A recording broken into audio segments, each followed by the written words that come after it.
자, 안녕하십니까 여러분. 이번에도 두 번째 디딤 영상으로 찾아뵙게 되었습니다.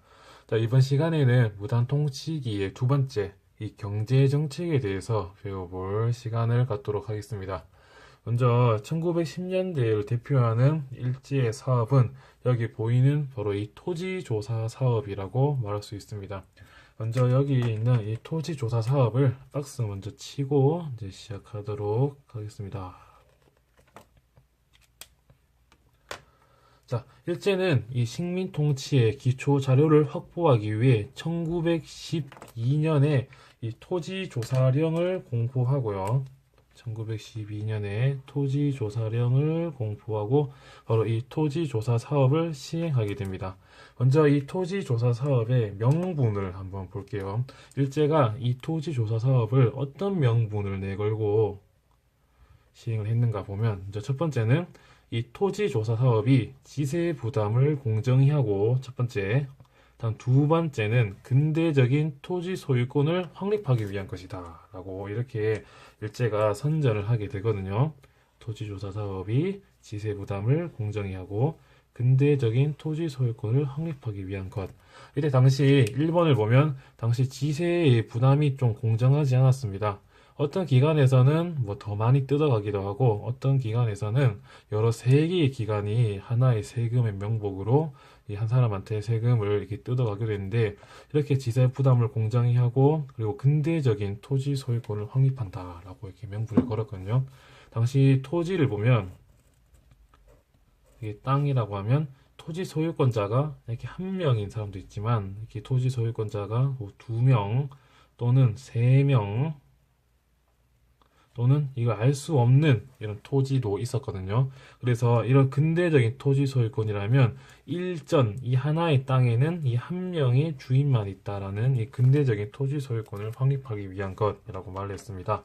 하지만 이 실제 목적, 이 실상을 볼게요. 이 실제 목적은 어땠느냐? 첫 번째, 이 식민 통치에 필요한 재정 기반인 이 지세 부과 대상을 안정적으로 확보하고, 두 번째는 우리 토지를 약탈하며, 세 번째는 토지 매매와 저당을 자유롭게 하여 일본인이 쉽게 토지에 투자할 수 있게 하려는 목적이었습니다. 당시 식민지를 통치하려면 막대한 재정이 필요했는데, 이런 재정 기반인 이 지세 부과 대상을 안정적으로 이제 하나의 토지에는 한 명의 주인이 있기 때문에 이런 지세 부과 대상을 안정적으로 확보하고, 다음에 우리 토지를 약탈하고, 이런 약탈한 토지들을 기반으로 해서 토지의 매매, 팔고 저당 이렇게 맡기는 것을 자유롭게 하여 일본인이 쉽게 토지에 투자할 수 있게 하려는 목적을 이렇게 실제 목적이라고 말할 수 있습니다. 자, 그러면 한 문단을 한번 구분해 보면, 여기 첫 번째 문단 위에는 이게 목적, 이 토지조사 사업의 목적으로 선생님이 한번 체크를 하고요. 여기 두 번째는 바로 방법 또는 방식이라고 하고, 여기 세 번째는 바로 결과라고 체크를 하고 들어가겠습니다.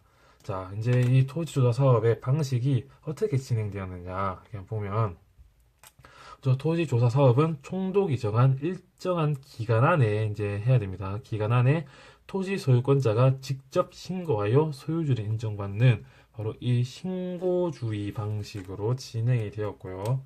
이 신고주의 방식으로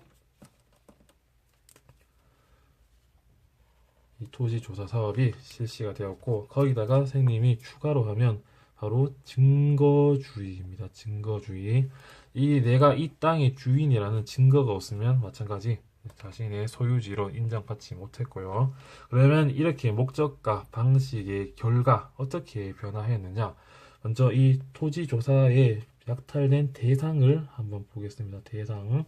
자, 첫 번째는 대한제국 황실 소유지인 궁방전이 있고요. 두 번째는 관에서 소유하고 있는 소유지인 관유지인 역둔토, 그리고 세 번째 마을이나 문중의 공유지, 이렇게 특정한 소유자가 없는 토지를 이제 총독부 소유의 국유지로 이제 넣어버립니다. 자, 한번 설명을 해보면, 자, 대한제국 황실 소유주, 황실이 전체 가지고 있는 궁방전, 관이 가지고 있는 역둔토, 이 마을이나 문중의 공유지, 여기는 우리 마을이 함께 쓰는 땅이요. 또는 여기는 무슨 이씨, 무슨 김씨, 무슨 최씨가 함께 쓰는 땅이다라고 하는 것은 이게 누구의 땅이다, 여기 한 명의 땅이다라고 신고하기가 매우 애매하기 때문에 이렇게 특정한 소유자가 없거나 애매한 토지를 총독부 소유의 국유지로 편입을 하였고요. 자, 그 결과 어떻게 되었느냐? 먼저 첫 번째, 이런 확보한 토지를 이 동양척식 주식회사를 비롯한 두 번째, 일본의 토지회사 또는 일본인 지주에게 헐값으로 넘겨주면서 우리나라의 토지를 약탈하고 토지의 매매와 저당을 자유롭게 하였다라고 이렇게 되었습니다. 아, 선생님이 좀 이렇게 밑에 올려서 말했는데 여러분들 잘 체크하셔가지고 계속 보셨으면 좋겠습니다. 자, 보면 이렇게 동양측식 주식 회사를 비롯한 그다음에 일본의 토지 회사 그리고 일본인 지주에게 헐값으로 넘겨주었고요. 그럼 여기를 결과 첫 번째 바로 토지라고 한다면 여기 또 문단을 따라서 여기는 결과 2 다음에 농민이라고 한번 체크를 해 보겠습니다. 자, 결과의 농민에 보면 일제는 이 토지 조사 과정에서 농민에게 어떻게 결과를 주었느냐. 첫 번째, 농민의 도지권을 부정하고 두 번째, 지주의 소유권만을 인정하였다라고 되어 있습니다. 왼쪽에 보면 도지권이 있거든요. 도지권 읽어보면 소작인이 소작지를 영구적으로 경작할 수 있는 권리라고 되어 있습니다. 이렇게 이런 도지권은 매매, 상속, 양도할 수 있고요. 저당의 대상이 되기도 했는데 이렇게 농민의 도지권이 무정당하고 지주의 소유권만을 인정하였습니다. 그 결과 이렇게 농민들이 관습적으로 영구적으로 경작할 수 있던 이런 권리가 이렇게 잃고 이렇게 지주와 임대 기간을 정해 계약을 해야 되는 소작농으로 전락해 버리는 그런 결과가 나타나 버립니다. 아까 말했듯이 그냥 여기는 네가 경작해라 소작농아 이렇게 도지권을 줬는데 이제는 기간을 정해놓고 계약을 하고 이렇게 하는 계약적인 소작농으로 전락했기 때문에 소작농의 입지가 상당히 약화되었다라고 알아두시면 될 것 같고요. 다음 275쪽을 한번 보겠습니다. 이렇게 식민지 체제 하에 이런 지주제를 이 식민지 지주제라고 하는데 이 식민지 지주제가 강화되어 일본인 지주와 한국인 대지주의 권한이 늘어나자 아까처럼 이렇게 소작인들은 경제적 처지가 더욱 열악하게 됐고요. 농민들은 고율의 소작료 등 이 불리한 조건으로 지주와 계약을 해야 했고 살기 어려워진 농민은 화전민이 되거나 이게 숲을 태워서 밭으로 만드는 화전민이 되거나 아예 다른 곳으로 만주, 연해주 등등으로 이주해 나가는 그런 모습이 보이기도 했습니다. 색칠을 하고요. 다음 이제 토지조사 사업의 다음으로 일본의 이 산업 통제에 대해서 다시 한번 알아보도록 하겠습니다. 일제에 어떻게 우리나라의 산업을 통제했느냐? 그 첫 번째를 보면 바로 대표적인 게 1910년도 바로 이 회사령이라고 말할 수가 있습니다. 이 회사령이 무엇이냐? 한번 알아보면 바로 이 명분은 마찬가지 일제는 한국인 기업의 설립을 통제하고 일본 기업의 한국 진출을 선별적으로 지원하기 위한 이런 것으로 회사를 공포하였고요. 이제 이것을 보면 이에 따라 회사를 세우려면 조선 총독의 허가를 받아야 됩니다. 총독의 허가제로 진행이 되었다라고 알면 되고요. 허가를 받지 못하면 총독은 회사를 인정해주지 않거나 아예 폐쇄를 해버릴 수 있는 그런 막강한 권한이 또 총독에게 생기기도 했습니다. 자, 이렇게 회사량이 실시된 이후 전기, 철도, 금융 등의 좀 중요한 사업은 일본 기업이 장악을 하였고 한국인 기업은 이에 따라서 소규모의 제조업, 매매업 등에 한정되는 그런 좀 안 좋은 결과가 나타나게 되었고요.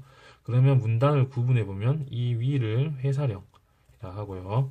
다음에 밑을 잘라서 이 부분은 일제의 자원 약탈이라고 체크를 하고 요 마지막 밑부분에는 바로 전매제 또는 또 시설에 관한 이야기를 이렇게 한다라고 구분해 놓고 계속해서 진행해 나가도록 하겠습니다.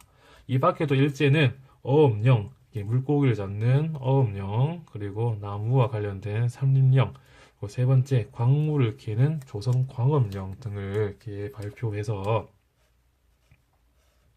한국의 각종 자연자원과 지화자원을 독점하였다 되고요. 그 결과 어업령에 따라 주요 어장은 일본인 어부가 차지하였으며 광산 개발권도 대부분 이렇게 조선광업령에 따라서 일본인에게 넘어가기도 하였고요. 압록강과 도반강 유역의 삼림은 이 삼림령에 따라서 일본으로 실어 날렸고 임야 조사령을 선포하고 전국적인 임야 조사 사업을 실시하였다라고 해서 많은 임야를 마찬가지 이제 국유림으로 편입을 하였다 되어 있거든요. 임야라고 하는 것은 숲이나 들 같은 건데 이런 것도 조사해가지고 이렇게 국유림으로 편입을 하는 자원 약탈의 모습이 이렇게 보이기도 합니다. 세 번째 문단을 한번 보면 일제는 담배, 인삼, 소금 등의 이런 전매 사업을 벌여서 막대한 이익을 챙겼다라고 나타나 있고요. 다음에 한국은행을 좀 조선은행으로 고치고 조선식산은행을 설립하여서 그 결과 금융과 산업에 대한 침탈을 강화하였다고 또 이렇게 나타나 있습니다. 이렇게 결과 일제는 또 한국인으로부터 거둔 세금으로 철도, 도로, 항만 등의 기간 시설을 새로 건설하고 정비하였다. 이렇게 또 전매와 시설에 관한 결과가 나타나기도 하였고요. 이를 통해 한국에서 생산되는 농산물, 자원 등의 일본 반출과 일본 상품의 한국 판매가 더욱 쉬워졌다라고 나타나 있습니다.